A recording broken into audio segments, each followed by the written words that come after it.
आज मी आले आमच्या गावातील दुसऱ्या जत्रेला, म्हणजेच पडेल गावातील भावकादेवीच्या जत्रेला। मेन गेटला मस्तपैकी डेकोरेशन केलं होतं। तिथून आतमध्ये एंटर केलं आणि हे आहे श्री भावकादेवी मंदिर। नंतर लगेच मंदिरात गेले तर हा असा संपूर्ण मोठा सभागृह आहे, मस्तपैकी सजावट केली आहे। चला तर मग आता आपण दर्शन घेऊया। भावकादेवीच्या मंदिराचा वर्धापन दिन आहे आणि तुम्ही बघू शकता इथे सकाळीच देवीचा अभिषेक सुरू आहे। तर तिचा फायनल लुक तुम्हाला नेक्स्ट पार्टमध्ये बघायला मिळेल। गाभाऱ्याच्या बाहेरच सभागृहात ही अशी सुंदर रांगोळी बघायला मिळाली। इकडे मंदिराच्या बाहेर एका बाजूला दुपारच्या महाप्रसादाची तयारी सुरू होती।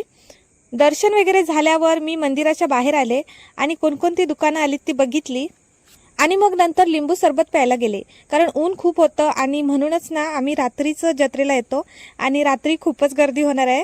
जत्रेत गर्दी ही दोनच वेळेला होते, ती म्हणजे रात्री आणि दुपारी महाप्रसादाच्या वेळी। सगळी दुकानं फिरून झाल्यावर आरतीची वेळ झाली, त्यामुळे परत मंदिरात गेले।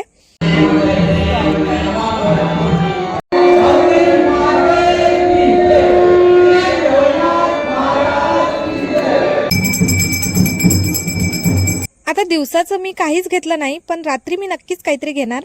त्यामुळे आता फक्त घरी जाताना पिल्लूसाठी एक फुगा घेतला आणि आई रात्री जत्रेत येणार आहे, त्यामुळे तिच्यासाठी मी फुलांची वेणी घेतली। संपूर्ण व्लॉग माझ्या चॅनलवर आलेला आहे, तो पण नक्की जाऊन बघा। बाय।